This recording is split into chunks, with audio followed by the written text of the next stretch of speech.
Cek satu cek. Cek level volume ya. Cek cek cek. Zoom level volume cek cek. Sudah terdengar bagus. Cek cek satu cek cek cek cek cek cek cek cek cek satu cek cek cek. Sangat jelas suaranya Bapak.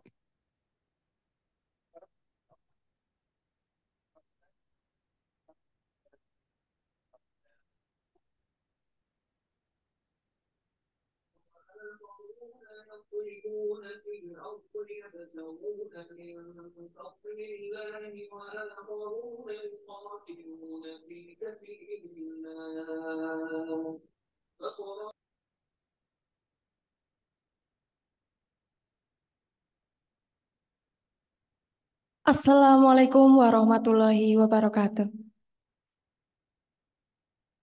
Alhamdulillahirrabbilalamin. Salatu wassalamu ala asrofil anbiya wal mursalin. Sayyidina wa maulana Muhammadin. Amma ba'd. Puji syukur malah kita panjatkan kehadirat Allah Subhanahu wa taala karena atas berkat rahmat nikmatnya pada siang hari ini kita semua dapat berkumpul dalam acara New Halal Class pekan ke-19 dengan keadaan sehat walafiat. Salawat serta salam senantiasa tercurah kepada Nabi besar kita, Nabi Muhammad Shallallahu Alaihi Wasallam. Perkenalkan, saya Erna Triastuti yang pada hari ini akan mendampingi Bapak Ibu semua peserta New Halal Class dalam acara New Halal Class pekan ke-19 dengan tema Sahkah kotoran atau najis ternak diolah? Pengolahan kotoran najis ternak menjadi pupuk organik sebagai penyubur tanaman pangan yang halal dan thoyyib, yang nantinya akan disampaikan oleh Bapak Viagewan Pastawan yang merupakan salah satu dosen Fakultas Peternakan UGM Yogyakarta pada Departemen Teknologi Hasil Ternak. Sebelum memulai acara pada siang hari ini, alangkah lebih baiknya kita berdoa terlebih dahulu supaya ilmu yang kita dapat pada siang hari ini menjadi barokah untuk kita semua. Berdoa menurut agama dan percayaan masing-masing, dipersilakan. Tiada kata cukup dalam berdoa. Baik, langsung masuk saja ke acara inti kepada penyampaian materi. Untuk Pak Viagawan Pastawan, dipersilakan untuk menyampaikan materinya.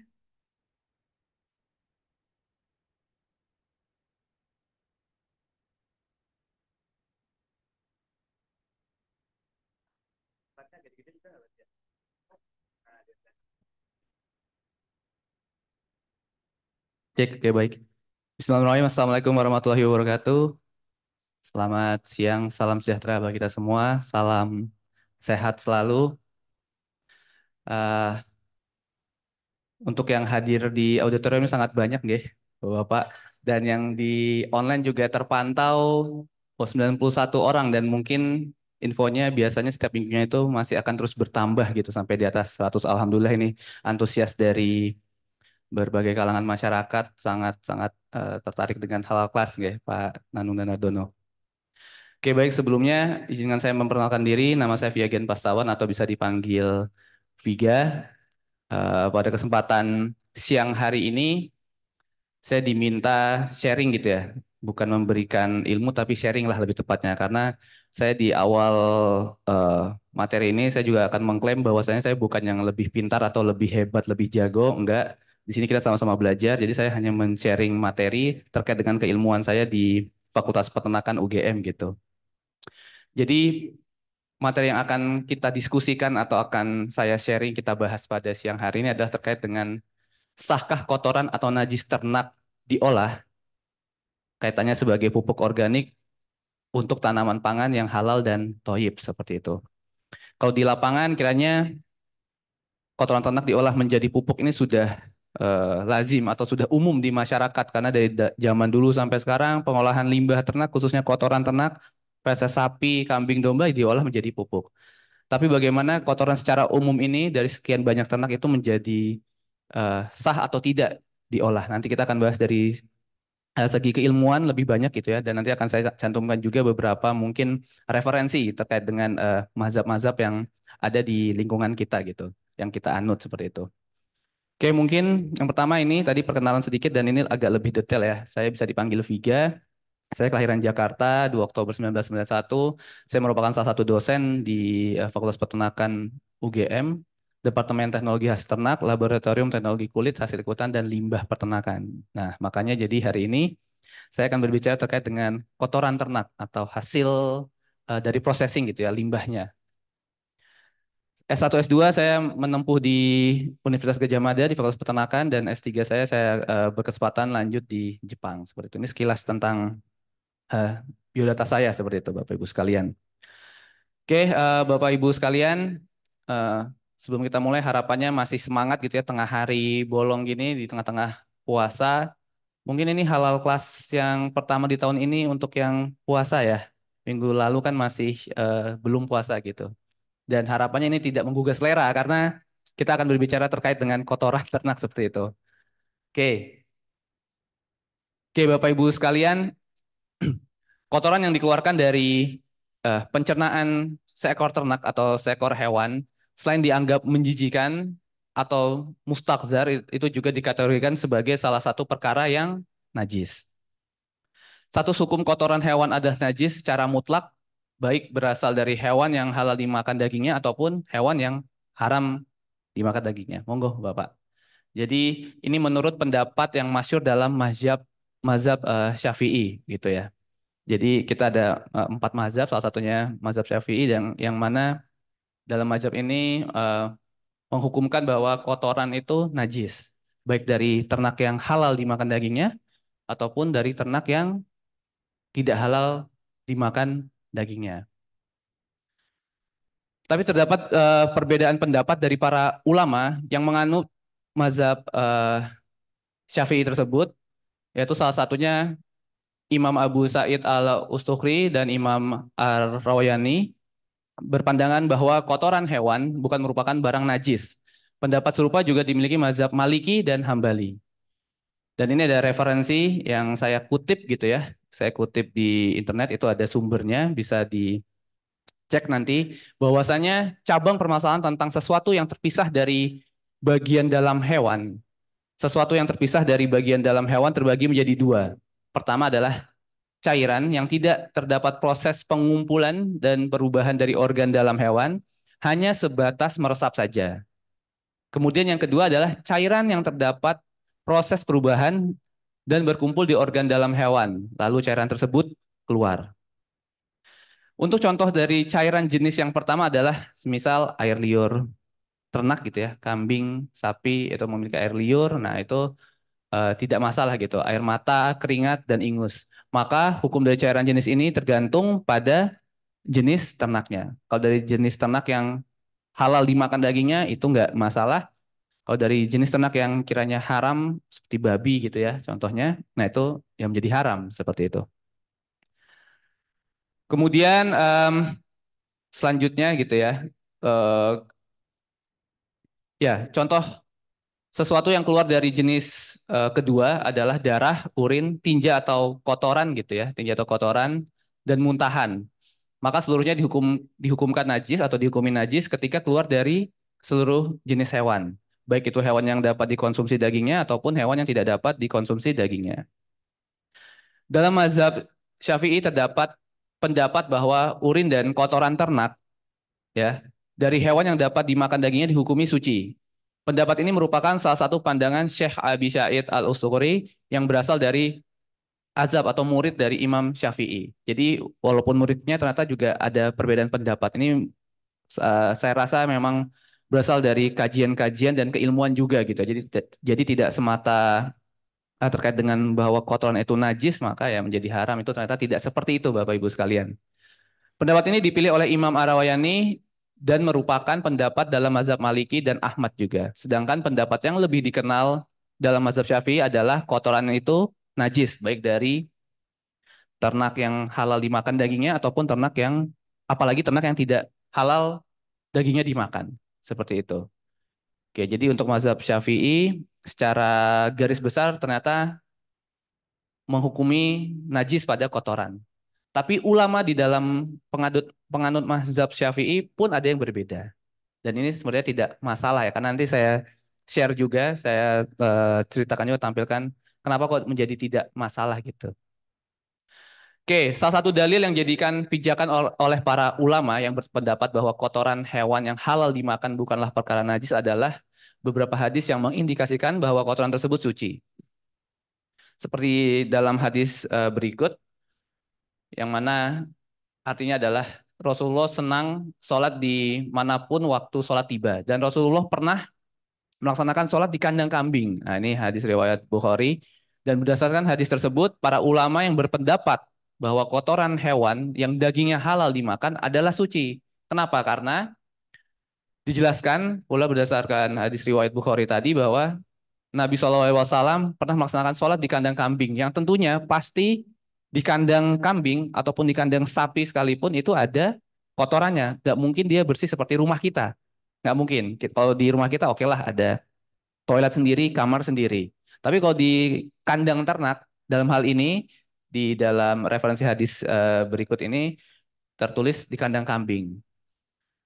Maka menghukumi bahwa kotoran kambing sebagai hal yang najis justru akan menganggap bahwa sholat Rasulullah tidak sah karena terkena najis. Padahal tidak seperti itu, karena Rasulullah pernah ternyata sholat di kandang kambing dan beralaskan ya kandang kambing tersebut gitu.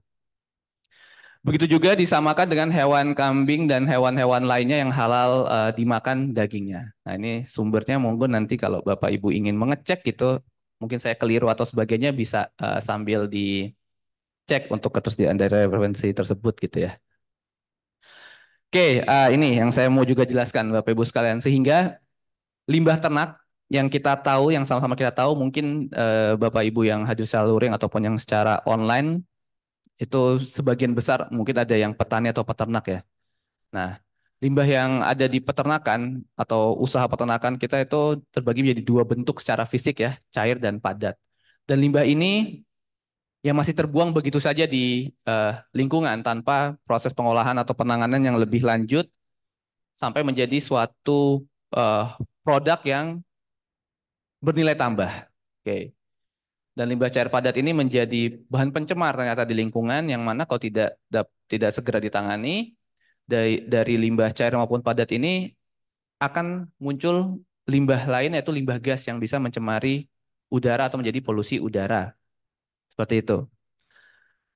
Oke, dan ini adalah karakteristik limbah ternak yang kiranya dari ternak yang ada gitu ya di kita baik sapi, kambing, domba gitu ya. Bau, warna, komposisinya bervariasi, kemudian mengandung sumber nutrien bagi tanaman, jelas ya Bapak Ibu. Makanya kita sering mengolah kotor ternak itu menjadi pupuk kompos dan ini nanti akan kita share atau kita diskusikan seperti itu. Kotoran ternak antara satu ternak dengan ternak yang lain itu berbeda. Sapi dengan sapi perah, sapi potong dengan sapi perah, walaupun sama-sama sapi, dia berbeda gitu ya. Yang sapi potong lebih hijau tua gitu, yang sapi perah dia lebih hijau muda warnanya. Itu tergantung dari apa yang mereka makan. Begitu juga antara sapi dengan kambing, walaupun sama-sama ruminansia, yang satu ruminansia besar si sapi dan yang satu ruminansia kecil si kambing, kotorannya ternyata berbeda. Yang sapi kita sebut apa bahasa umumnya teletong gitu ya. Kalau yang kambing kita sebut apa? Boba gitu ya, kayak boba-boba gitu ya. Serintil ya, ya serintil. Nah itu bisa tertampak atau tertampil di layar nggih Bapak Ibu. Apalagi berbeda dengan ayam. Ayam ini spesial dia monogastrik, eh, lubang keluaran air kencing dan kotoran fesesnya jadi satu sehingga kita sebut ekskreta. Dan ini sudah beda lagi karakteristiknya. Kelinci juga begitu, juga beda. Kuda atau babi sekalipun yang ternak yang hewan ternak yang diharamkan gitu ya bagi kita. Di Jogja ada ternak babi, kita juga di fakultas ini melakukan praktikum ternak babi ya Bapak Ibu sekalian untuk kepentingan keilmuan. Jadi bukan bukan berarti kita bermain dengan barang yang haram, tapi memang untuk perkembangan ilmu dan itu dirasa penting untuk mempelajari hal tersebut gitu. Jadi kita dari sisi keilmuannya ada, dari sisi keagamanya pun ada seperti itu. Dan jenis atau karakter dari limbah ternak ini tergantung dari jenis ternak tadi sudah. Kemudian pakan, jadi apa yang mereka makan, itulah yang apa mereka keluarkan. Sama kayak manusia, apa yang kita makan, apa yang kita keluarkan. Kalau kita makan telur 1 minggu berturut-turut setiap hari 3 kali sehari telur aja, coba nanti kayak apa bau yang kita keluarkan kalau makan telur setiap hari.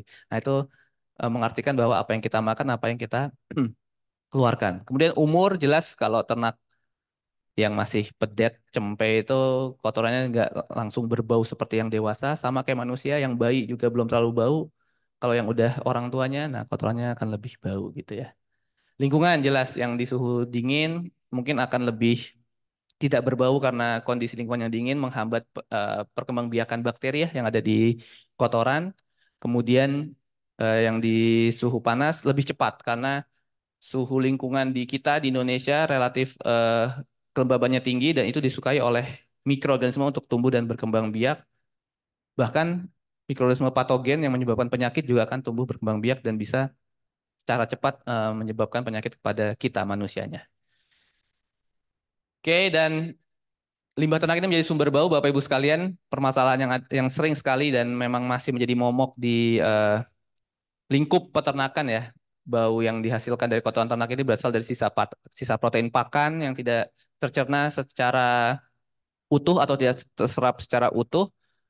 Dalam bentuk urea dia akan menguap atau terpecah menjadi amonia dan amonia inilah yang akan berbau tidak enak, berbau busuk seperti di kandang ayam itu kalau kita cium adalah bau amonia.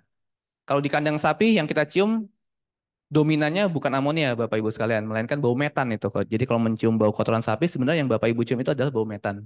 Walaupun tetap ada kandungan amonia di kotoran sapi. Di kandang ayam yang kita cium dominan adalah amonia. Seperti itu. Dan ada H2S juga. Jadi kalau ke kandang sapi sebenarnya kita bukan nyium bau busuk amonia tapi bau metan ya itu Bapak Ibu sekalian. Jadi metan tuh baunya seperti kotoran sapi itu. Oleh karena itu banyak sekarang olahan kotoran sapi selain menjadi pupuk juga menjadi biogas. Biogas itu yang dimanfaatkan adalah metannya untuk terbakar seperti itu. Dan ini adalah komposisi kimia feses sapi Bapak Ibu sekalian. Ternyata di kotoran ternak itu walaupun tadi beberapa ulama secara umum dalam mazhab Syafi'i itu menghukumi najis dan ada beberapa ulama yang menganut mazhab Syafi'i dan juga eh, ulama yang ada di mazhab Maliki dan Hambali menghukumi tidak najis tergantung dari ternaknya. Kalau ternak yang dagingnya halal dimakan maka kotorannya tidak najis. Nah, untuk kotoran sapi terkait dengan ternak yang halal dimakan dagingnya mengandung komposisi-komposisi kimia seperti tertampil. Dan ini ternyata bermanfaat gitu Bapak Ibu sekalian bagi lingkungan kalau diolah secara baik dan benar. Jadi sebenarnya kotoran ternak ini kalau kita olah menjadi produk lain yaitu pupuk kompos misalnya. Nah, ini sudah bukan lagi menjadi barang najis karena bentuknya sudah berubah dan prosesnya juga sudah melalui proses metabolisme enzimatis dan lain sebagainya. Dan ternyata yang termanfaatkan adalah unsur-unsur ini Bapak Ibu, kandungan-kandungan kimia yang menunjang sebagai unsur hara seperti itu. Dan ini untuk kimia dari ekskreta ayam, Bapak Ibu sekalian, kotoran ayam, jadi kandungan C organik, bahan organik, N-nya itu ada juga dan cukup baik kalau misalnya diolah dan akan menjadi produk bernilai tambah yaitu pupuk organik seperti itu. Jadi yang dimanfaatkan sebenarnya adalah kandungannya, bukan serta-merta bahan kotor ini atau kotoran atau najis ini yang kita berikan ke tanaman, kemudian apa namanya tanaman akan menyerap najis. Tidak seperti itu ternyata Bapak Ibu sekalian. Jadi yang diserap adalah kandungan nutrien yang ada di dalam kotoran tersebut yang sudah berubah menjadi pupuk organik melalui proses secara mekanis enzimatis juga. Oke, kenapa kotoran menjadi najis dan tidak toyib? Nah, ini yang mungkin menjadi pertanyaan. Iya ya, kenapa ya kok kotoran itu menjadi najis dan tidak toyib? Apa yang menyebabkan gitu? Apa yang menyebabkan? Oke, kalau saya runtut ternyata yang menyebabkan kotoran ini menjadi najis dan tidak toyib gitu adalah ternyata kandungan bakterinya, kandungan mikroorganismenya, kandungan bakteri jahatnya. Jadi bakteri itu ada dua Bapak Ibu sekalian, patogen dan non patogen dari segi apa ya, segi baik atau tidak baiknya si bakteri tersebut. Bakteri patogen ini akan menyebabkan virus dan penyakit gitu. Bakteri non patogen ini adalah bakteri baik atau biasa kita sebut probiotik ya. Jadi ternak kita pun kalau Bapak Ibu sekalian dalam memelihara ternak itu menggunakan E4 yang biasa umum dijual atau SBP gitu ya. Produk SBP atau produk E4 itu merupakan probiotik yang digunakan untuk ternak. Itu merupakan bakteri atau mikroorganisme baik yang terkandung di dalam satu produk tersebut dan itu aman digunakan. Kalau kayak kita di manusia mungkin kita minum Yakult. Nah, Yakult itu mengandung bakteri baik Bapak Ibu sekalian. Dan itu tidak mengganggu atau tidak menyebabkan penyakit pada kita. Yang akan menyebabkan penyakit adalah bakteri patogen. Dan inilah kiranya kalau saya runtut, saya cari gitu ya, seminggu ke belakang ini ternyata mungkin ya kandungan bakteri yang ada di kotoran yang membuat itu dia tidak halal dan tidak thayyib. Karena apa? Dapat menyebabkan penyakit bagi kita. Oleh karena itu, sehingga dalam melaksanakan sholat, kita perlu bersuci dan berwudu. Untuk apa? Menghilangkan kotoran yang menempel pada kita, baik ya kalau misalnya kita seorang petani atau peternak yang biasa di lapangan, sebelum sholat kita pasti harus wudhu untuk menghilangkan kotoran tersebut atau najis dari kotoran ternak yang dianggap najis gitu ya. Tergantung mazhab yang dianut sebenarnya gitu. Dan ini ada referensi yang saya ambil juga, salah satu apa ya tulisan dari UIN Syarif Hidayatullah gitu, Pak Daud Effendi mungkin ya. Ini saya sertakan juga referensinya. Jadi Islam merupakan akidah pertama bahkan norma ilmiah pertama yang memperkenalkan dan memerintahkan prinsip steril yang diidentikan dengan bersuci atau toharoh. Yang dimaksud dengan istilah bersuci itu adalah membersihkan dan membebaskan sesuatu dari bakteri atau benda yang mengandung kotoran. Sedangkan sesuatu yang kotor atau mengandung jamur diidentikan dengan najis. Nah, ini tadi ternyata tepat yang saya logikakan. Ternyata yang membuat kotoran itu najis adalah kandungan bakterinya. Yang mana lebih jauh ke depan itu bisa menyebabkan penyakit untuk bakteri yang patogen, untuk jamur yang bisa memberikan atau menyebabkan kita sakit gitu. Nah, itu diidentikan dengan najis ternyata. Kemudian bakteri berkembang melalui tinja. Jadi di dalam tinja itu secara alami sudah ada bakteri ya Bapak Ibu sekalian, khususnya tinja atau feses ternak.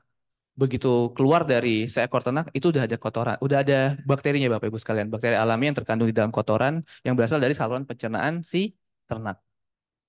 Kayak gitu.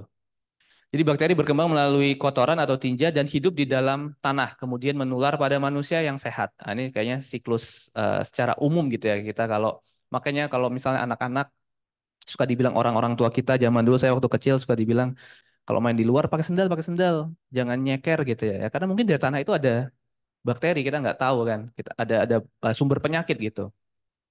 Teori ilmiah menetapkan bahwa pada umumnya bakteri dan telur cacing tidak mampu hidup lama atau berkembang biak pada air yang mengalir. Nah, ini masuk lagi Bapak Ibu. Sehingga kita kalau misalnya terkontaminasi dengan kotoran atau limbah ternak, sebelum kita sholat, kita diharuskan berwudu karena itu salah satunya. Jadi memang ya Islam udah paling benar lah ya Bapak Ibu kita meyakini. Jadi kita bersuci berwudu itu selain untuk syariat Islam dalam salah satu syarat melaksanakan sholat, juga ternyata untuk menghilangkan bakteri yang ada di badan kita. Karena seperti referensi yang saya tampilkan bahwasanya eh, bakteri atau telur cacing itu tidak bisa berkembang biak pada air yang mengalir. Seperti itu. Jadi ini sangat logis gitu ya Bapak Ibu sekalian. Oke, kemudian kita masuk secara teoris lagi gitu ya Bapak Ibu. Jadi dalam pengolahan limbah padat atau kotoran ternak feses ini yang paling umum kita membuat menjadi pupuk organik atau pupuk kompos. Jadi dari teori atau latar belakang tadi yang sudah saya sampaikan, saya ceritakan, yang mungkin Bapak Ibu juga bisa cari referensinya secara mandiri gitu ya. Jadi kotoran ternak itu dianggap najis tadi saya ulangi dari mazhab Syafi'i secara umum, tapi ulama-ulama yang menganut mazhab Syafi'i ternyata ada yang berpendapat bahwa tidak najis. Karena apa namanya merefer atau merujuk pada zaman dulu Rasulullah pun pernah sholat di kandang kambing, yang mana bahwasanya kalau sholat di kandang kambing pasti ada kotoran kambing di sana. Jadi ternyata di dalam kotoran itu yang membuat najis pun bakterinya, yang mana dia bisa menyebabkan penyakit pada kita manusianya. Nah, dalam rangka membuat kotoran ini lebih afdol gitu ya, tidak serta-merta terlihat kotor, bau, dan najis itu, kita olah menjadi pupuk Bapak Ibu sekalian. Dalam mengolah menjadi pupuk organik, si kotoran berubah menjadi produk pupuk itu sudah melalui proses yang panjang. Kita kalau buat pupuk, Bapak Ibu sekalian, kiranya yang yang kulino atau sering membuat pupuk organik itu berapa lama? Paling tidak kan 1 bulan, Bapak Ibu sekalian. 1 sampai 1,5 bulan. Itu proses sudah panjang itu, Bapak Ibu sekalian. Jadi bentuk si kotoran yang awalnya kotor gitu ya, sudah menjadi produk lain yang memang bernilai tambah dan itu menjadi kebermanfaatan bagi lingkungan. Dan sesuatu yang sudah bermanfaat itu baik gitu, Bapak Ibu sekalian. Dan sekali lagi yang dimanfaatkan adalah kandungan unsur hara, kandungan nutrien yang ada di dalam kotoran, kemudian diubah menjadi pupuk kompos, dan kandungan unsur hara itulah yang akan dimanfaatkan oleh tanaman. Jadi misal kita memakan tanaman atau memakan sayur brokoli, sayur kol, makan cabai yang kemudian ditanam, ditumbuhkan menggunakan pupuk organik atau pupuk kompos, itu nggak masalah Bapak Ibu. Itu tetap halal tanamannya. Karena yang diserap oleh tanaman bukan serta-merta kotoran, tapi unsur hara dari bentuk lainnya, nutrien yang sudah berubah dari bentuk kotoran menjadi pupuk organik. Di lapangan saya beberapa kali menemukan bahwasanya kalau kita makan sayuran dari tanaman yang dipupuk menggunakan pupuk organik dari kotoran ternak itu jadi tidak halal. Nah, itu tidak seperti itu ternyata. Tetap halal. Karena yang diserap adalah bentuk dari kandungan kimianya atau unsur haranya. Karena unsur hara bisa jadi yang ada di kotoran dengan unsur hara yang ada di pupuk, itu struktur kimia tidak berbeda, Bapak Ibu. Eh, protein yang ada di daging gitu misalnya dengan protein yang ada di telur, ya sama-sama protein. Logikanya gitu, Bapak Ibu. Jadi yang diambil adalah kandungan nutrisinya. Jadi bukan serta-merta bentuk fisiknya kayak gitu ya Bapak Ibu sekalian. Oke, dan ini contoh produksi pupuk kompos di industri perunggasan. Jadi kalau Bapak Ibu punya ternak ayam, eh, hasil pasca panen untuk liter ayamnya itu bisa dimasukkan ke dalam tong, kemudian difermentasi. Dan dia akan menjadi pupuk organik yang kaya akan nutrisi pastinya. Jadi pupuk organik ini Bapak Ibu memang tidak secepat pupuk kimia dalam memupuk atau menyuburkan tanaman. Tapi jangka panjangnya ini dia memberikan cadangan unsur hara atau cadangan nutrien di dalam tanah. Sehingga ke depannya jangka panjang mungkin setelah 5 tahun atau setelah 4, 5 atau 6 tahun berikutnya dalam kegiatan kita menanam padi atau menanam tanaman sayur, tidak perlu lagi pupuk karena tanahnya sudah kaya akan nutrisi. Kalau pupuk kimia kita nggak mungkin Bapak Ibu. Kita pasti selalu memberikan setiap periode penanaman. Jadi ketergantungan. Dan itu bisa merusak tanah karena dia tidak istilahnya apa? Tidak menutrisi tanah, tidak memberikan cadangan makan bagi tanah, melainkan langsung ke tanaman yang tumbuh. Sedangkan kalau pupuk organik dia menutrisi tanah sehingga memberikan cadangan dan juga menutrisi mikroorganisme yang ada di tanah yang fungsinya adalah untuk menyuburkan tanah itu sendiri. Sehingga kalau penggunaan pupuk kimia kita akan menjadi ketergantungan dan lama-kelamaan tanah itu akan menjadi kering. Karena sifatnya pupuk kimia dia tidak mengikat air. Kalau pupuk organik dia sifatnya mengikat air Bapak Ibu sekalian. Sehingga kalau kita mau memupuk lahan kita menggunakan pupuk organik, lahan kita subur, tertampilnya apa? Gembur gitu ya, warnanya hitam segar karena dia mengikat air, sifat pupuk organik. Kalau pupuk kimia dia tidak mengikat air, melainkan dia terbawa air pupuk kimia ini. Jadi kalau misalnya Bapak Ibu memupuk lahan perkebunan persawahan pagi tadi dengan pupuk kimia, kemudian siang hari hujan deras itu terbawa, Pak. Bu, terbawa oleh aliran air hujan. Tapi kalau pupuk organik ada hujan deras nggak masalah, makin meresap kayak gitu. Dan ini ciri pupuk organik Bapak Ibu sekalian, suhunya meningkat, kemudian membentuk lumpur humus, tidak berbau, remah, warna kehitaman, dan mengandung unsur hara yang baik untuk baik tanaman ataupun tanah itu sendiri. Tuh, nah ini sedikit kandungan standar atau baku mutu unsur hara pupuk ya Bapak Ibu sekalian, pupuk kompos, kira-kira nitrogen, fosfor, kaliumnya sekitar 1%-an ya, 1,17, 1,87 dan 0,38%. Kalau yang pupuk cair itu semua standarnya di bawah 2%. Dan ini juga terkandung di bahan dasarnya, yaitu di kotoran ternak. Di kotoran ternak mungkin bentuknya belum nitrogen, belum fosfor gitu ya, belum kalium, tapi masih bentuk bongkahan yang besar. Misalnya N ini kan dia berasal dari protein gitu, Bapak Ibu. Mungkin bisa jadi di dalam kotoran ternak dia masih dalam bentuk urea tadi, atau masih dalam bentuk NPN, atau masih dalam bentuk amonia. Nah, itu perlu diproses agar terpecah menjadi unsur hara yang paling kecil, yaitu nitrogen, yang mana bisa diserap oleh tanaman. Tanaman nggak bisa, Bapak Ibu, menyerap bongkahan yang besar protein, itu nggak bisa. Jadi harus menggunakan atau harus dalam bentuk unsur hara, nitrogen, fosfor, ataupun kalium, dan karbon organik seperti itu. Nah, ini kotoran ternak yang eh, kami olah gitu ya. Jadi kami di Fakultas Peternakan itu juga ada pengabdian selain mengajar, kemudian berpenelitian juga kita mengabdi di masyarakat. Ini salah satu kegiatan kami atau saya di lab gitu ya bersama kolega-kolega lain melakukan pengabdian di Serandaan waktu itu Bapak Ibu. Jadi kotoran ternak, kotoran sapi lebih tepatnya, kita olah menjadi pupuk. Nah, ini kan bentuknya sudah berbeda nggih Bapak Ibu. Yang tadinya kasar seperti itu dan kemudian itu kalau dibuka dalamnya yang sebelah kiri ya, masih hijau-hijau itu kotoran ternak. Nah, kemudian kita olah menjadi pupuk yang bentuknya sudah berbeda, jauh berbeda gitu ya, warna kehitaman, remah, gembur, dan itu yang kita sebut pupuk kompos yang mengandung unsur hara yang baik gitu. Dan ini sudah diujikan lab, jadi memang kandungannya sudah baik untuk tanaman. Dan nggak masalah kita berikan ke tanaman, sekali lagi tidak serta-merta tanaman itu diberikan kotoran, melainkan tanaman itu diberikan pupuk. Jadi tetap halal dimakan untuk sayuran yang kita berikan pupuk organik. Nah ini Bapak Ibu sekalian sedikit skema bagaimana pupuk organik kalau diberikan ke tanah dan kaitannya dengan tanah itu sendiri dan pertumbuhan tanaman. Jadi pupuk organik dia sebagai bahan organik akan menutrisi tanah menjadi cadangan makanan bagi tanah dan nutrisi tanah ini akan dimanfaatkan oleh mikroorganisme baik yang ada di tanah untuk menggemburkan tanah Bapak Ibu sekalian. Kemudian pupuk organik ini juga sebagai bioaktivator dan juga sebagai unsur hara tanaman yang mana bisa langsung diserap oleh akar tanaman untuk pertumbuhan batang, daun, dan buah dari tanaman tersebut. Oke, ini pupuk kompos penjubur tanaman. Kami contohkan ini juga merupakan pupuk yang pernah kami buat gitu sampai menjadi remah tadinya kotoran hewan dengan tambahan bahan-bahan lain, kemudian menjadi produk pupuk kompos.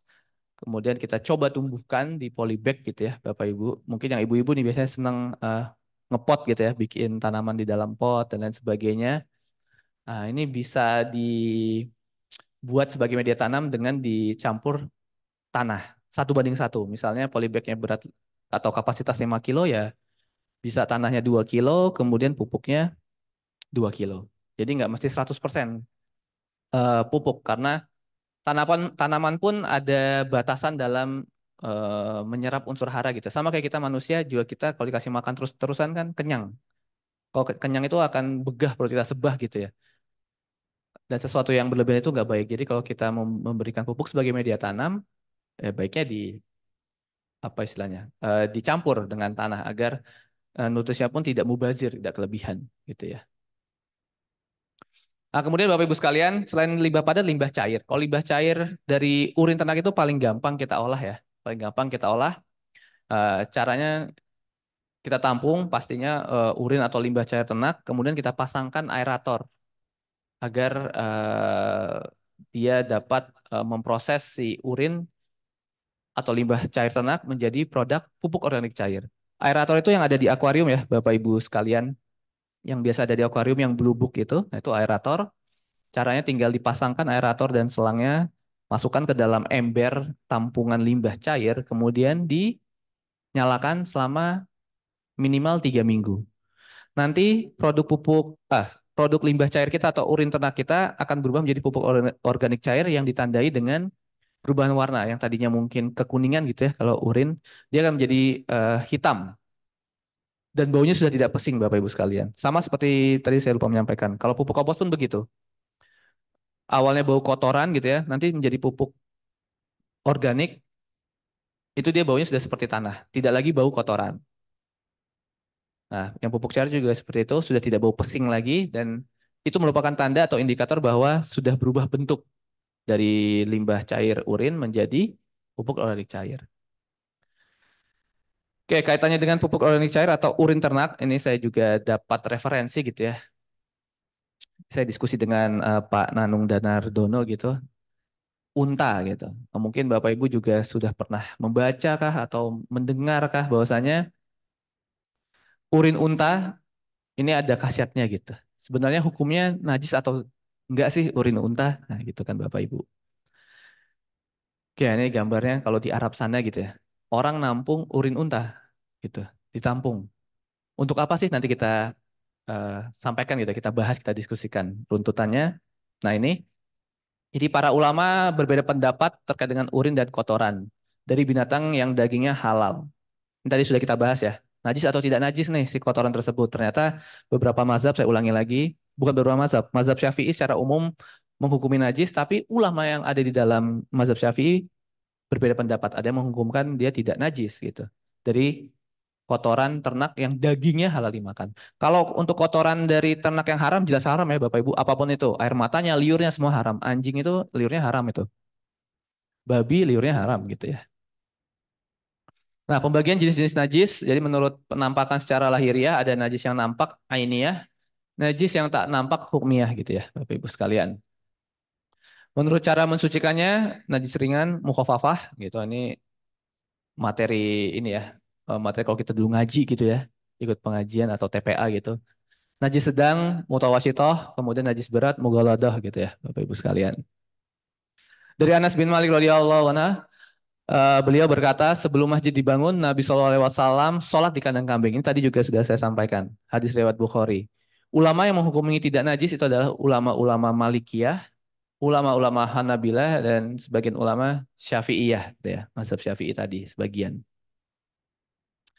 Dari Anas bin Malik radhiyallahu, beliau berkata, beberapa orang dari Uqbal atau Urainah datang ke Madinah, namun mereka tidak tahan dengan iklim Madinah hingga mereka pun sakit. Beliau lalu memerintahkan mereka untuk mendatangi unta dan meminum air kencing dan susunya.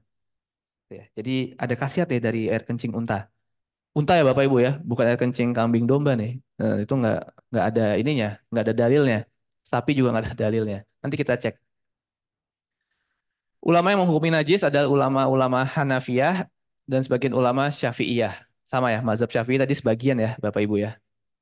Dan ini monggo, ini manut ke penganut dari mazhab masing-masing gitu ya. Nggak ada paksaan itu Bapak Ibu sekalian. Tapi yang jelas ini referensi gitu. Jadi ada yang mengatakan boleh, boleh kita anut. Ada yang mengatakan najis. Ya monggo kalau kita mau anut juga nggak masalah. Dari Anas bin Malik radhiyallahu Rasulullah SAW bersabda, bersihkan dari air kencing karena sesungguhnya kebanyakan azab kubur itu dari air kencing yang tidak dibersihkan. Nah ini mungkin air kencing secara umum gitu ya Bapak Ibu sekalian. Kenapa nanti air kencing itu harus dibersihkan? Nanti juga kita lihat kenapa sih air kencing itu harus dibersihkan, urin gitu ya. Tadi kan kotoran ya, khususnya ternak ya. Nanti kita lihat. Dari Ibnu Abbas, beliau berkata sesungguhnya keduanya sedang disiksa dan keduanya disiksa bukan karena dosa besar. Yang satu disiksa karena tidak bersuci setelah kencing, sementara yang satunya suka mengadu domba. Gitu. Ini buat kita ya kalau misalnya habis ada hajat dari kamar mandi harus bersuci gitu ya. Nah, terkait dengan urin unta, benarkah ada khasiatnya bagi kesehatan manusia, Bapak Ibu sekalian? Nah, ini pandangan Rasulullah SAW terhadap urin unta. Gitu ya. Ibnu Abbas radhiyallahu berkata, Rasulullah SAW bersabda sesungguhnya dalam air kencing unta dan susunya bisa untuk mengobati sakit perut mereka yang bermasalah perutnya. Jadi kalau orang sehat minum air kencing unta ya belum tentu juga gitu Bapak Ibu. Maksudnya bukan menambah sehat kita nggak tahu ya. Karena ini berkhasiat untuk orang yang sakit gitu ya. Kira-kira tafsirannya seperti itu. Hadis riwayat Ahmad, Tabrani dan Tohawi. Berbagai manfaat atau khasiat dari urin unta Bapak Ibu sekalian. Jadi yang pertama poin A itu ya, urin unta tidak mengandung amonia. Karena amonia ini secara umum garis besar dia terdapat banyak konsentrasinya adalah di urin gitu ya. Sapi, kambing, domba pokoknya di urin itu ada amonia. Manusia sekalipun ada kandungan amonia Bapak Ibu sekalian. Karena itu merupakan metabolisme tubuh secara normal gitu ya. Jadi dalam tubuh kita protein itu diserap, kemudian dicerna, dan kemudian ada ampasnya dalam bentuk urea dan amonia ini nanti keluar bersama urin kayak gitu.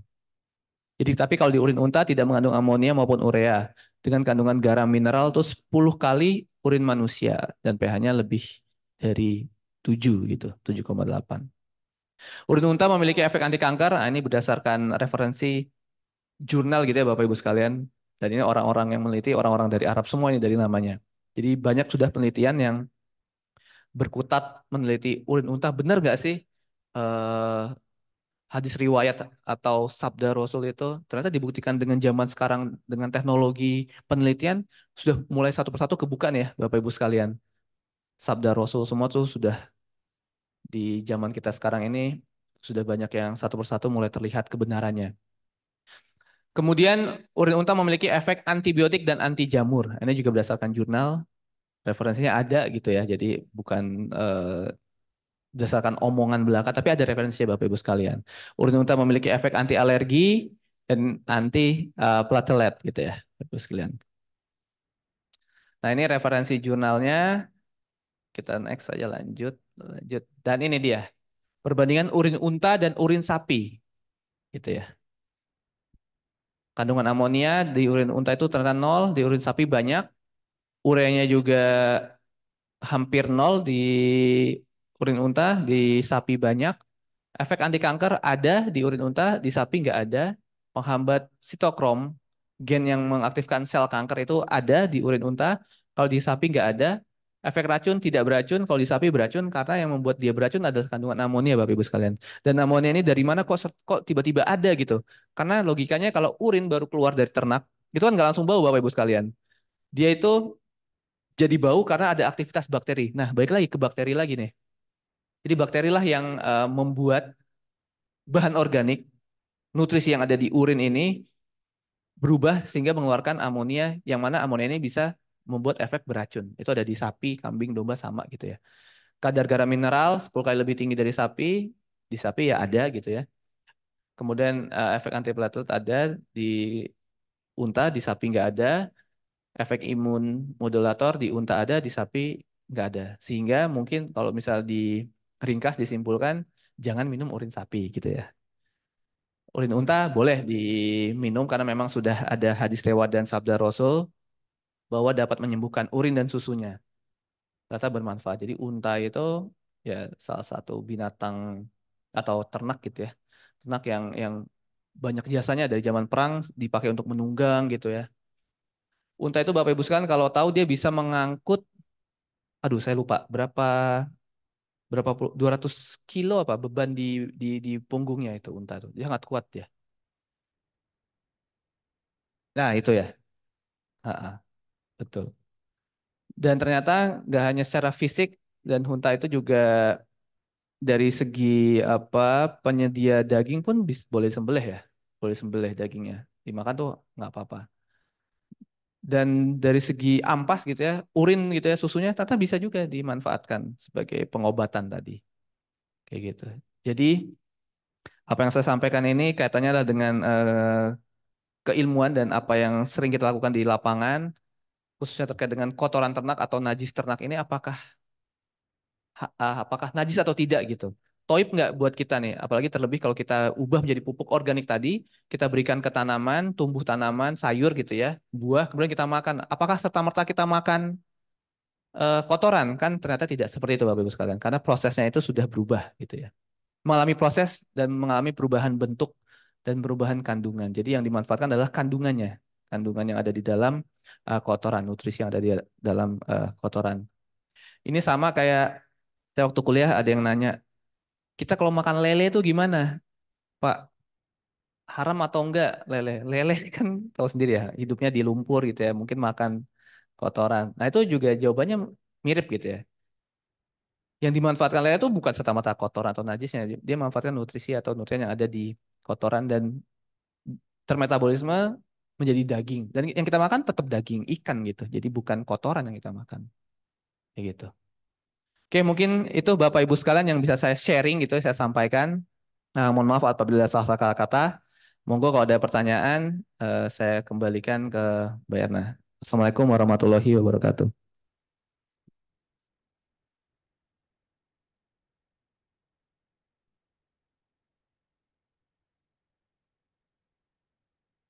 Baik, terima kasih Pak Viga atas materinya pada siang hari ini terkait kotoran ternak. Untuk selanjutnya ada sesi tanya jawab kepada Bapak Ibu yang memiliki pertanyaan, dipersilahkan untuk bertanya. Di auditorium, apakah ada Bapak Ibu yang mau bertanya? Nggih, monggo Ibu.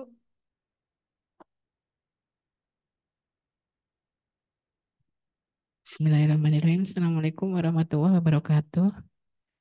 Terima kasih atas kesempatan yang diberikan pada saya. Saya tertarik dengan urin onta itu, Pak ya. Karena jujur saya baru sekarang ini dengar bahwa ternyata urin onta itu punya khasiat yang luar biasa, tidak seperti urin ternak yang lainnya gitu ya. Ada beberapa itu salah dua yang ingin saya tanyakan itu antiplatelet itu apa dan imun modulator itu maksudnya apa, Pak? Terus kemudian yang berikutnya eh di Saudi itu kan banyak unta ya. Apakah di sana sudah terjadi industrialisasi urin unta mengingat manfaatnya yang luar biasa itu? Itu dulu, Pak. Terima kasih.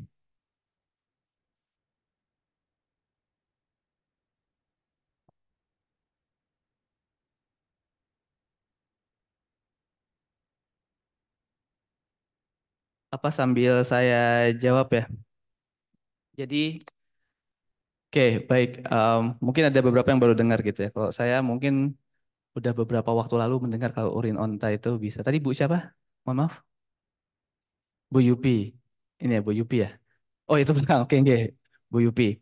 Oke, jadi kalau antiplatelet itu adalah sekumpulan obat yang berfungsi untuk mencegah penggumpalan darah, Bapak Ibu sekalian.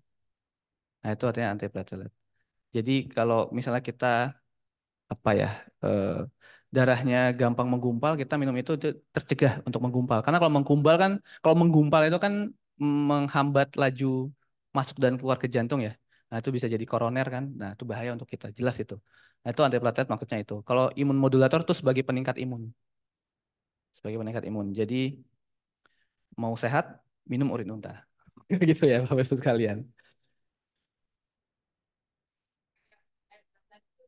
Ya, kalau di Arab saya jujur belum pernah langsung ke sana nggih Bapak Ibu sekalian, tapi rasanya kalau ini sudah apa namanya banyak yang meneliti, kayaknya harusnya udah ada ya yang apa yang memproduksi seperti air zam-zam atau seperti susu sapi dipasteurisasi mungkin gitu ya. Saya nggak tahu, tapi kira-kira harusnya udah ada yang memproduksi karena ini udah banyak diteliti gitu. Harusnya loh Bapak Ibu ya. Karena ini kan bermanfaat gitu. Nggak mungkin peluang manfaat ini nggak diproduksi massal oleh orang-orang sana yang memang mempunyai apa sumbernya gitu kan. Nggak mungkin itu. Pasti harusnya sudah pernah diproduksi secara massal, mungkin dijual juga gitu ya. Atau bagi peternak unta yang di sana, mereka langsung aja nampung gitu kan. Kayak tadi ada gambarnya tinggal menampung urin unta. Mungkin itu, Bu Yupi. Ya, kalau di sini jelas Bu, kita unta nggak ada ya. Kita kita kalau di kebun binatang mungkin kan sebagai ternak ini ya atau sebagai hewan apa yang dilindungi karena untuk apa namanya ya pengkayaan kebun binatang tersebut ya. Jadi untuk ilmu gitu koleksi betul. Karena kita di sini nggak ada unta dan hidupnya memang unta di Arab sana dengan kondisi iklim suhu cuaca dan yang apa sesuai untuk si unta tersebut gitu. Dan siapa tahu nanti ada kesempatan ke Arab gitu entah umroh atau naik haji, amin. Monggo bisa nyoba dituang kulit unta terus diminum. Tapi kalau kenapa-napa jangan salin saya. Karena ini dari hadis riwayat dan sabda Rasul. Oh, itu mungkin sama ya kayak ternak umumnya ya. Eh, itu mungkin sama, Bu. Bapak Ibu sekalian untuk ciri ternak mau kencing itu pasti biasanya dodo itu pasti. Agak agak nungging itu secara umum sih prinsipnya atau cirinya secara umum saya rasa sama gitu. Itu. Gimana? Ada lagi Bu? Langsung aja nggak apa-apa. Ya Ibu dulu tadi ya Pak. Bu Yupi ya, oke. Bu Ifah, oke. Udah. Oh, ada. Mau tanya pada saat apa namanya ini, susu Merah. perah sapi, Ha-ha. kemudian sapinya itu pipis, otomatis ada sebagian kencing yang apa itu namanya mendal itu apa sih? Nyiprat. Nyiprat. Nyiprat. Masuk ke ember itu. Itu hukumnya bagaimana? Makasih. Oke, baik, terima kasih. Kalau secara hukum gitu ya, hukum apakah ini najis atau enggak? Kan apa namanya? Kita kalau misalnya wudhu dengan air mengalir itu kan harus wudhu itu kita syaratnya suci dan mensucikan gitu ya Bu ya. Kencing sapi kalau tadi menganut atau mengikuti ulama dari sebagian mazhab Syafi'i yang menghukumi tidak najis, itu tidak najis, itu suci, tapi kan tidak mensucikan. Urin sapi ini suci tapi tidak mensucikan. Kemudian kaitannya terkontaminasi dengan susu, ini baik lagi ke kandungan bakteri yang ada di urin Bapak Ibu sekalian. Dan susu itu ada sumber pangan yang paling hampir sempurna gitu. Dulu kan namanya 4 sehat 5 sempurna ya, yang kelima susu. Dia sumber pangan yang kalau misalnya diminum manusia itu kalau nggak salah bisa hampir 100% terserap nutrisinya. Dan itu pun disukai oleh bakteri gitu. Dan kalau terkontaminasi, yang membuat dia menjadi tidak toyib misalnya ya. Kalau halal nggak halalnya mungkin itu saya masih belum bisa menjawab secara lugas gitu ya. Tapi kalau misalnya toyibnya bisa jadi nggak toyib karena nanti di sana berkembang biak bakteri dan bakteri yang ada di urin atau di kotoran itu masih campur Bu. Masih ada yang patogen tadi yang merugikan ataupun yang non patogen yang baik. Nah, kalau yang kalau dengan media susu yang tadi sumber nutrisinya tinggi, semua mikroorganisme itu pasti bisa tumbuh baik yang patogen dan non patogen. Sehingga kalau yang patogennya juga ikut tumbuh, dia bisa memberikan atau menyebabkan penyakit bagi kita yang meminumnya. Sehingga kalau terciprat, ya mau nggak mau susunya harus dibuang gitu. Karena kalau didiamkan lama-kelamaan dia akan berbuih atau terpisah biasanya. Terpisah beningnya dengan curd-nya namanya, itu kepisah dan itu mengindikasikan bahwa ini ada kontaminasi bakteri ataupun dari baunya, dari aromanya. Karena ciri bakteri patogen yang mencemari pangan gitu ya dalam hal ini susu atau daging atau pangan lainnya itu pasti menghasilkan bau busuk itu dari aktivitas si bakteri yang menyebabkan tadi kotoran menjadi najis atau tidak toib itu karena kandungan bakterinya. Itu, Ibu. Ya, monggo Bapak.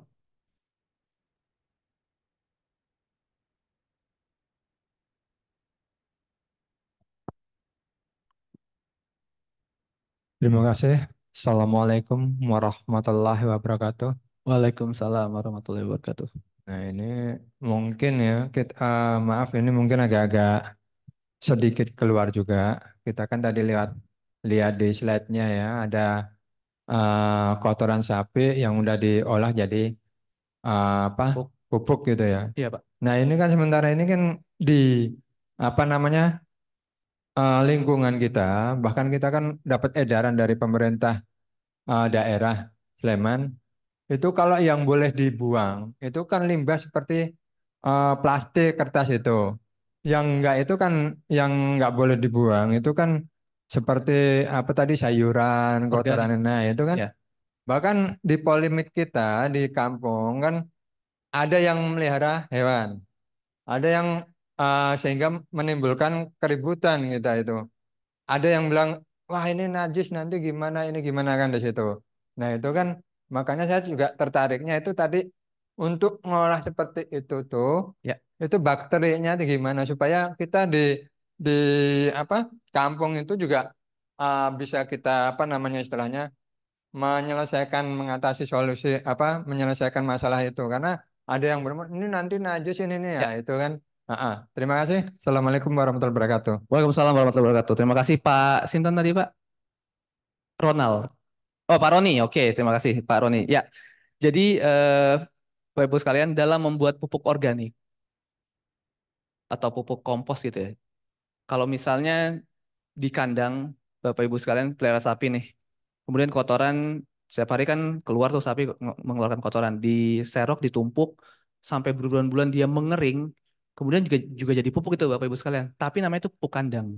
Karena dia kering secara alami dan kandungannya bisa jadi tidak sekompleks, tidak semaksimal pupuk organik kompos gitu ya. Kalau pupuk organik kompos Bapak Ibu sekalian, kita mengolahnya itu bahan dasarnya kotoran ternak, kotoran sapi. Ada penambahan bahan lain seperti jerami, kemudian ada abu, ada kapur dolomit kalau ada, kemudian apa lagi? Sayur-sayuran tadi atau buah-buahan busuk itu bisa kita komposkan jadi satu, Bapak Ibu sekalian. Sehingga nanti pupuk organik yang kita hasilkan mengandung unsur hara yang lengkap. Nitrogen atau N itu sumbernya adalah dari si kotoran. Kemudian karbon atau C tadi, C organik itu sumbernya adalah dari jerami atau serat Bapak Ibu sekalian. Jadi sayur-sayuran atau jerami yang kemudian menjadi limbah organik itu kita komposkan menyumbang sumber C Bapak Ibu sekalian. Jadi udah ada N, ada C. Kemudian tadi ada ada abu dan kapur dolomit. Kapur dolomit dan abu. Itu sebagai sumber kalsium dan mineral. Kalsiumnya ada, mineral itu nanti akan menyumbang fosfor dan kalium. Sehingga kalau kita membuat pupuk kompos pupuk organik dari kotoran hewan dengan campuran bahan-bahan tadi, itu akan menghasilkan pupuk kompos dan pupuk organik yang kandungan unsur haranya maksimal, ketimbang hanya dikeringkan begitu aja. Itu pupuk juga namanya, tapi pupuk kandang. Nah ini yang sering salah di lapangan. Pupuk kandang dibilang pupuk kompos, itu bukan. Kalau pupuk kompos tuh ada campuran bahan lain gitu ya, terkomposkan gitu, terdekomposisi. Ya tadi mungkin limbah sayuran, limbah nasi basi, kemudian limbah buah-buahan busuk. Terus kemudian bagaimana si bakteri ini biar mati gitu ya Bapak Ibu sekalian. Tadi saya sampaikan di dalam kotoran ternak itu sudah secara alami ada bakterinya. Memang dalam pembuatan pupuk kompos kita tuh memanfaatkan atau membiarkan si bakteri ini bekerja untuk mendegradasi bahan organik atau bahan pencemar yang ada di kotoran tersebut atau di limbah tersebut sehingga berubah bentuk menjadi pupuk. Tapi bisa juga kita dengan menambahkan starter bakteri E4 contohnya. Bakteri E4 yang umum digunakan itu kita tambahkan sebagai campuran. Dan nanti dalam proses pengomposan yang kiranya 1 sampai 1,5 bulan, biasanya kalau kotoran sapi itu Bapak Ibu sekalian di seminggu pertama, hari ke-6 atau hari ke-7 itu panas. Panas sampai sekitar 60 atau 65. Kalau kotoran ayam saya pernah coba lebih panas, bisa sampai 75. Nah, di panas yang di atas 60 derajat ini patogen mati, Pak. Bakteri mati. Gulma mati, benih-benih gulma tuh mati. Sehingga nanti pupuk kita ini berhasil kita buat dengan sudah tidak ada kandungan patogen. Dengan benih-benih gulma juga nggak ada. Sehingga saat kita berikan ke tanaman, yang ditakutkan kan di sawah itu tumbuh gulma tuh. Nah, ya tahu Pak. Nah, itu harus benar dari prosesnya Pak. Harus tepat dari prosesnya. Selama 1,5 bulan, kalau kotoran sapi tadi biasanya 1 minggu pertama, nanti dia panasnya berangsur naik sampai 60 sampai 65. Dan ini cukup untuk mematikan patogen dan gulma. Kalau kotoran ayam sampai 75 Pak. Dan kotoran ayam tuh bukan di seminggu pertama, di hari ketiga keempat tuh udah mulai panas dia. Sampai 1 minggu ke depan masih panas. Jadi sampai dari hari keempat sampai hari ke-10 tuh panas terus. Dan itu bagus gitu untuk matiin gulma sama matiin patogen tadi. Dan tadi kalau misalnya dibilang najis atau kotor atau takut bakterinya, itu bagian dari proses Pak. Jadi si patogen atau si bakteri yang ditakutkan itu akan mati dengan sendirinya dengan suhu yang meningkat saat selama proses. Cuman ya kalau saat pembuatan pasti kita berkontak dengan ini Pak, dengan kotoran. Tinggal tadi ada referensi mazhabnya gitu ya. Nah, itu boleh dianggap najis bagi yang menganut atau tidak najis bagi atau yang berasal dari ternak yang dagingnya halal dimakan. Gitu. Abunya abu apapun Pak, karena prinsipnya gini, semua bahan organik yang dibakar atau diabukan, dibakar sampai menjadi abu akan jadi mineral. Jadi mau abu gosok, abu kayu, sekam dibakar sampai menjadi abu, terus abu apa lagi? Abu janda? Oh enggak ya kalau abu janda. Itu benar ya? Semua abu. Nah, semua abu karena sesuatu yang diabukan itu akan menjadi mineral Pak. Semua bahan organik yang diabukan akan menjadi mineral.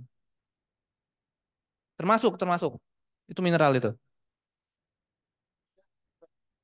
Perbandingannya dari 100 kilo ya. Kita ngomong 100 kilo. Kami kalau buat di belakang itu nih mahasiswa semua praktikum ini. Berapa ya? Ini kalau kami buat di belakang, kira-kira formulasi 100 kilo Pak ya. Nanti tinggal dikali lipat aja kalau mau lebih banyak. Kalau 100 kilo itu kotoran sapinya biasanya 4 angkong. Atau kalau 4 angkong nih takaran kita kasar untuk 80 kilo. Itu sekitar 4 angkong tuh.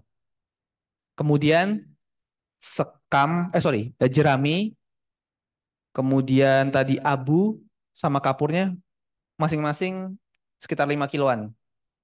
Tadi kotorannya 4 tangkong itu antara 80 sampai 85, Pak. 80 sampai 5. Jadi kalau agak penuh ya bisa 85-an itu. Nah, kemudian jerami banyak Pak ya di sawah, tinggal ambil. Kemudian abu, tadi abu apa aja, mau bakar dedaunan kering, bakar batang pohon jadi abu, itu bisa dipakai. Kapur paling yang kita beli, dolomit. Dolomit bangunan. Kapur yang saknya kecil tapi kan berat itu Pak ya, 8 kilo itu. Nah, itu masing-masing 5 kilo sehingga nanti yang terakhir kalau ada E4 starter gitu ya, bisa ditambahkan. E4 2 sampai 3 tutup botol diencerkan dengan air di botol aqua yang 1,5 liter, dicampur juga dengan tetes. Tetes kira-kira seperempatnya atau seperlimanya si botol, kemudian dikocor, kemudian diaduk rata, aduknya nggak ada aturan, yang penting campur merata, ditutup Pak, ditutup untuk diperam.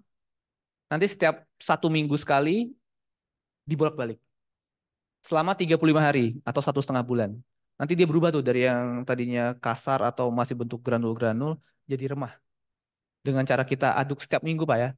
Nah, nanti 1 minggu pertama tandanya perlu dibalik udah panas Pak. Nah, itu perlu dibalik. Dan panas ini nggak apa-apa, dia akan berlangsung sekitar 3 harian kalau kotoran sapi gitu ya. 3 sampai 4 hari, nah itu dibiarin aja karena dia berfungsi untuk matiin patogen Pak ya, bunuh patogen tadi. Itu caranya. Kemudian nanti kalau nggak ada jerami, ternyata ada serbuk kayu, serbuk gergaji, itu bisa penggantinya. Ya, debong mau nggak Pak? Debong pisang bisa, nggak apa-apa. Tapi kalau debong pisang yang masih seger itu kan kadar airnya tinggi ya. Takutnya basah. Kalau basah, ini Pak, susah prosesnya. Bisa lama bahkan nggak ini ya, nggak berproses karena dia ya lembab ya, jadi nggak panas tuh nggak terbentuk. Dan kotoran yang dipakai juga kotoran yang kira-kira lembab Pak ya, bukan yang terlalu basah, jangan.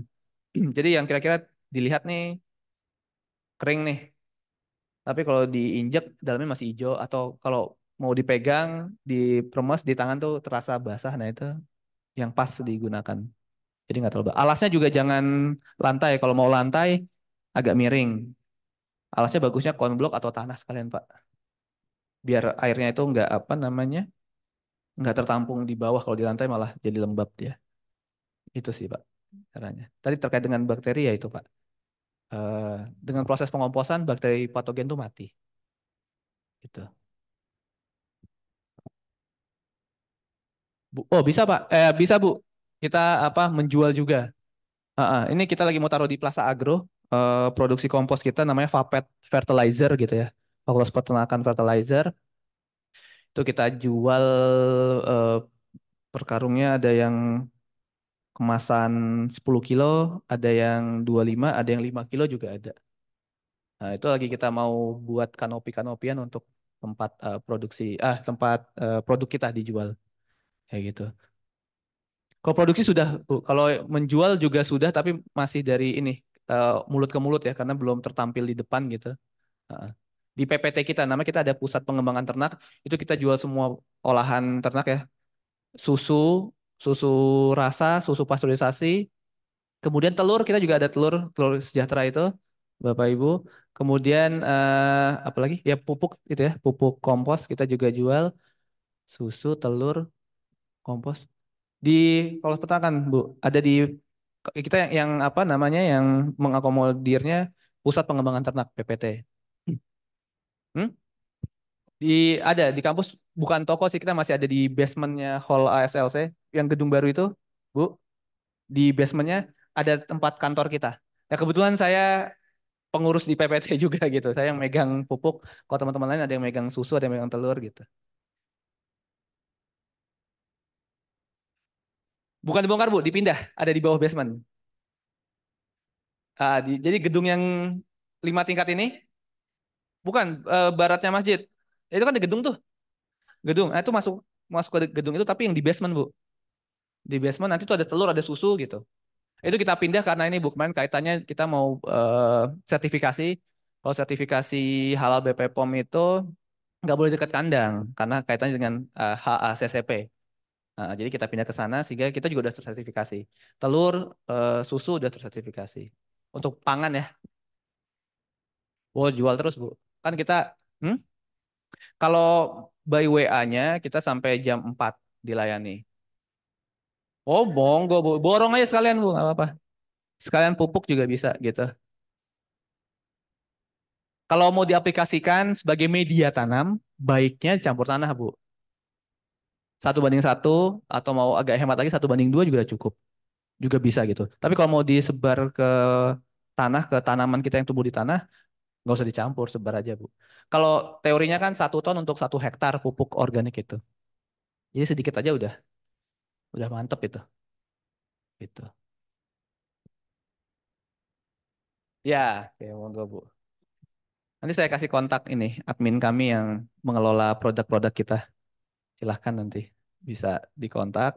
Biasanya kalau orang-orang itu apa namanya mesen tuh nanti tinggal ambil. Ya kontak ke admin kami. Gitu. Ada lagi pertanyaan?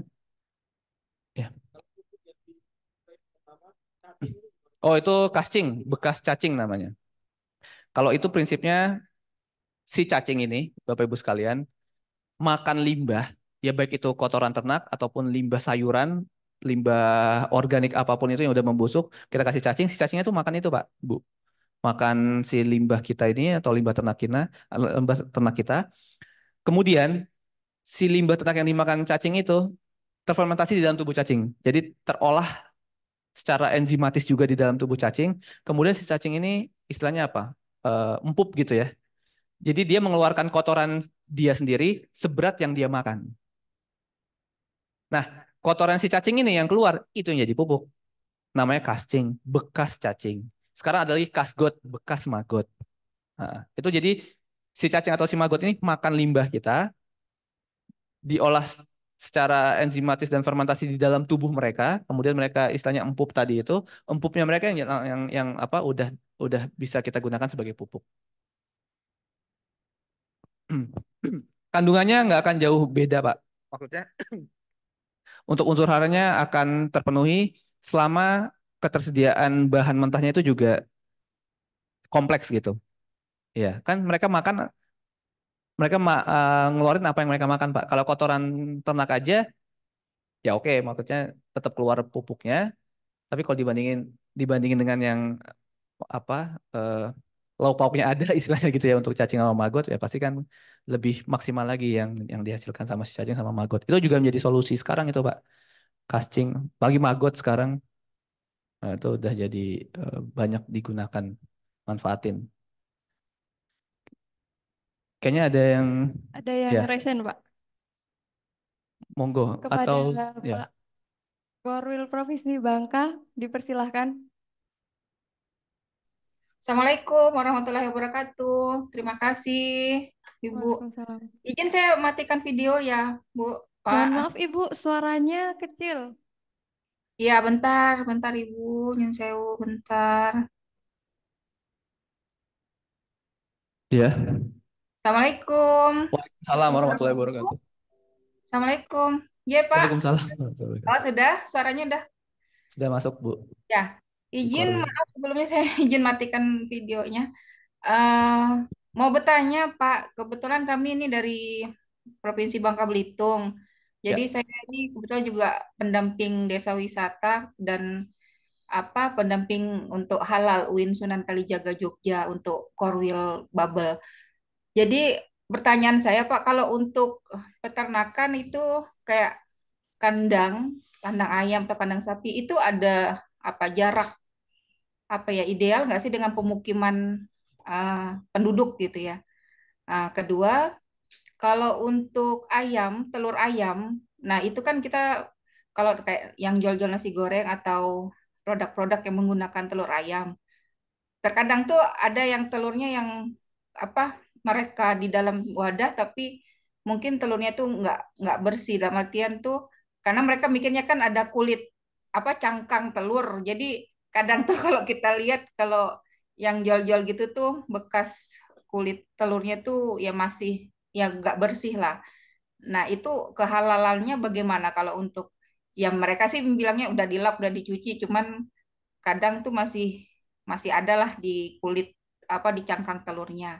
Nah, jadi itu aja dua itu pertama yang jarak kandang sapi atau kandang ayam dengan pemukiman. Kemudian yang kedua, ya itu tadi telur yang digunakan itu lebih baik kayaknya nggak cuma dilap mungkin ya, atau dicuci Ya. atau gimana kehalalannya nanti ketika dia sudah bercampur di produk makanan. Ya. Begitu saja. Terima kasih, Mbak Tunun. Assalamualaikum warahmatullahi wabarakatuh. Waalaikumsalam warahmatullahi wabarakatuh. Terima kasih Bu, siapa tadi Bu Korwil? Meli, Meli bukan ya, saya Meli. Welly ya. Terima kasih Bu. Ya. Oke, jadi untuk jarak kandang dan pemukiman dengan pemukiman jelas Bu ya, jelas ada syaratnya.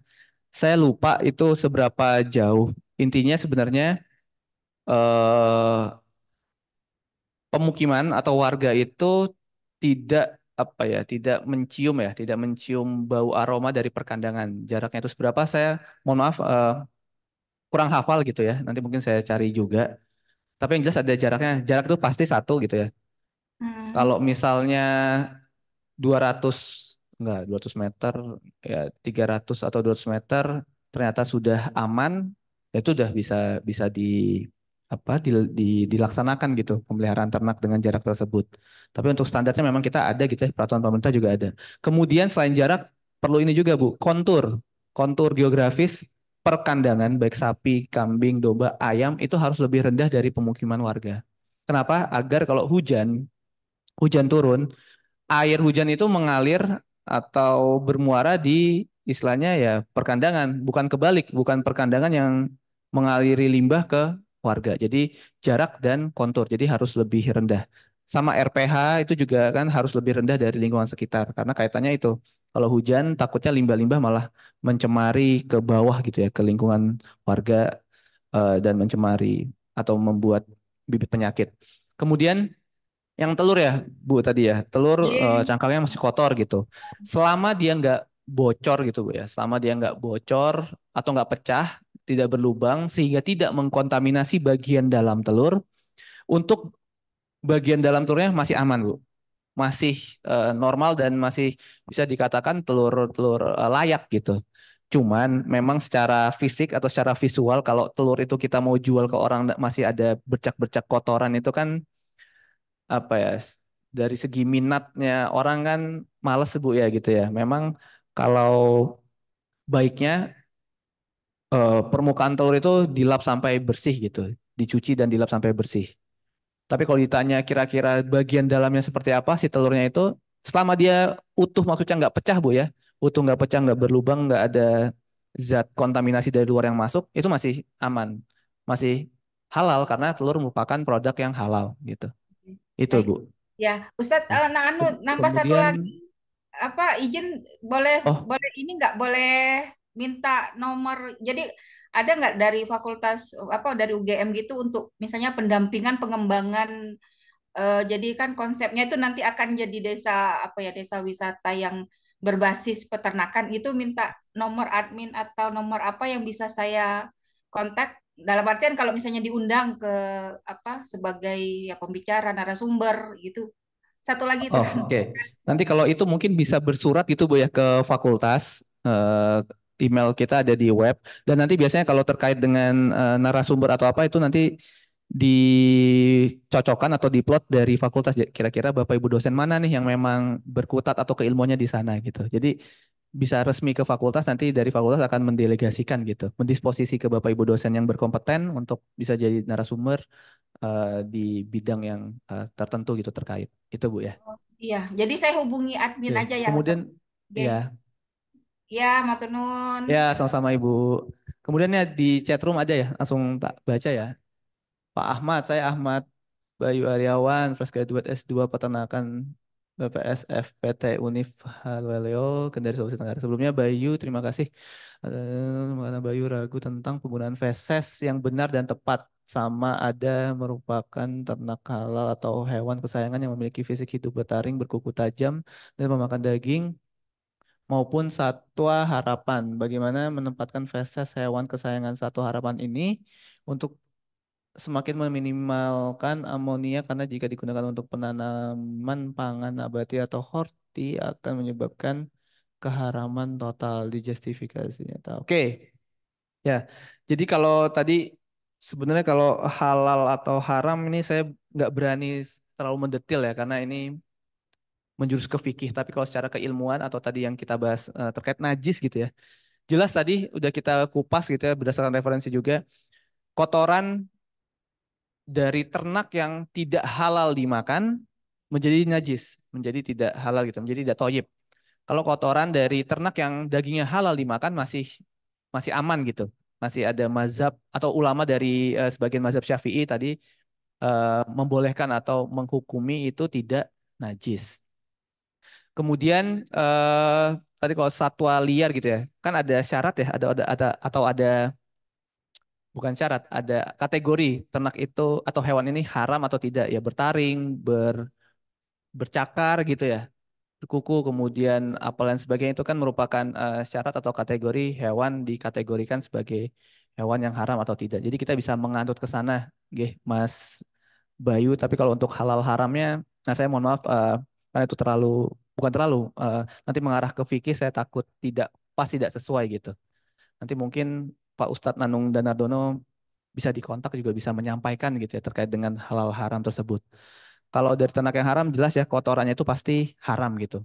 Kalau dibuat pupuk pun logikanya ke sana nanti jadi akan haram gitu. Tapi selama kotoran dari ternak yang dagingnya halal dimakan masih masih diperbolehkan gitu ya. Masih ada syariatnya tadi, masih ada hadis riwayatnya. Kemudian terima kasih atas ilmunya Pak Ustadz Viga. Saya bukan Ustadz, nggih. Mas siapa ini? Mas Sigit, Pak Sigit Handoko. Saya bukan Ustadz, jadi jangan keliru. Cuman saya di sini membagikan pengalaman gitu ya. Pengalaman untuk memperkaya New Halal Class kita ini dari segi keilmuan gitu. Tapi ya nggak apa-apa. Mau tanya sedikit, apakah pupuk dari kotoran hewan najis berat? Oh, ini tadi anjing babi jika digunakan sebagai pupuk sayuran, apakah mungkin hasil sayurannya menjadi najis haram karena mengandung bagian dari pupuk yang najis tadi? Oke, kalau pupuknya itu haram, Pak. Jelas. Jadi kotorannya itu haram ya dari binatang yang dagingnya tidak halal dimakan atau dagingnya haram dimakan, produknya jadi haram gitu. Produknya jadi haram kalau dijadikan pupuk. Nah, ini balik lagi nih sama juga nih jawabannya kayak tadi. Saya ilmunya belum nyampe ke sana ya. Jadi tapi kalau dilogikakan